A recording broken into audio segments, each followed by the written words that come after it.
Well, if there's some marketers in the room, you know you'll still have a job. All right.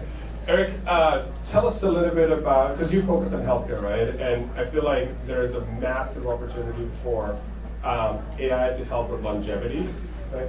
And so the future doctors, I'm Brown, no mistake here, right? Like I had options to become a doctor or engineer, and I chose neither of them, right? But my gut says that AI can actually help doctors deliver better healthcare, but I'd love to hear your views on it. Yeah, no, appreciate that question. In some ways, I'll start to answer it a little bit more macroscopically from the context of just the educational sector, and then transition into medicine. If you just pick up the Wall Street Journal today, there was an article whether today or yesterday, and it started to talk about you've got over 9 million jobs that are unfilled. Businesses are waiving college degrees now and looking to hire people with AA degrees or straight out of high school. There's obviously a mismatch of supply and demand of workers, right? So just from an educational perspective, if you have a technology that potentially could personalize and accelerate education, you're swimming with the current in that sense. The critical piece though is the issue of hallucinations and errors. When you're learning, you don't have the domain expertise to be able to filter out that 1 or 2 words and go, I'm going to ignore those and take the value of the summarization results. So that underscores the future work that needs to happen. In medicine, it's really fascinating. Here goes the dating. I started in 1992 actually as a resident at UCLA. And I've just watched medicine evolve as a faculty member and as an educator and as a practicing clinician. And when you think of what a doctor will be 10 years from now relative to what it was now, 10 years ago, or 20 or 30, it's dramatically different. When I first started, there was a room in the back where all the books were stacked. And you'd see patients and you're like, oh my God, I think I remember that, but I'll be back. And you'd run to the book in the back and you'd flip through pages maniacally and find relevant information run up.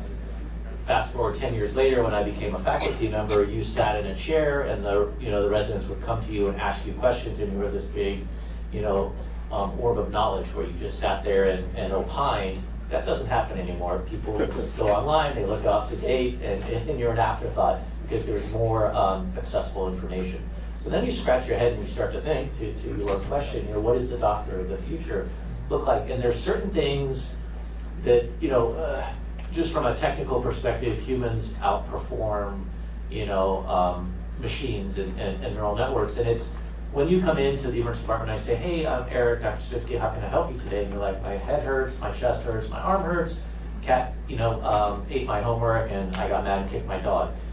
You're having to filter all of those complaints and go, okay, what can I do for you today? So it's filtering out all of those complaints, figuring out, I'm going to worry about chest pain because that's the thing that can kill you, and taking that information and feeding it in and working basically with a large language model to filter questions. The other is making sure that the information that goes into a AI co-pilot, I'll call it, is accurate. And ultrasound is a perfect example of, I can percuss your abdomen and see if it sounds dull and think maybe you have fluid or not, or I can just look in and measure it.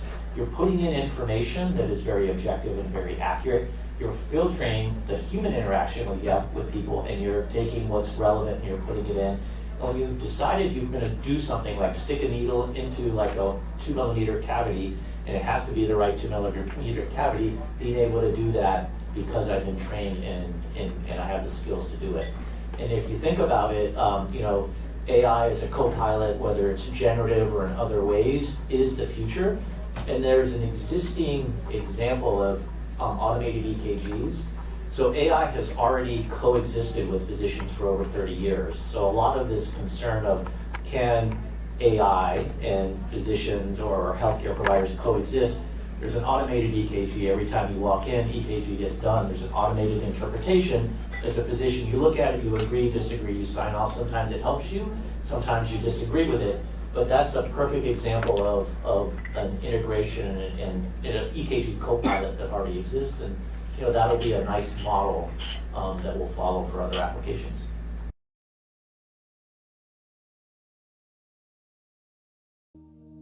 you.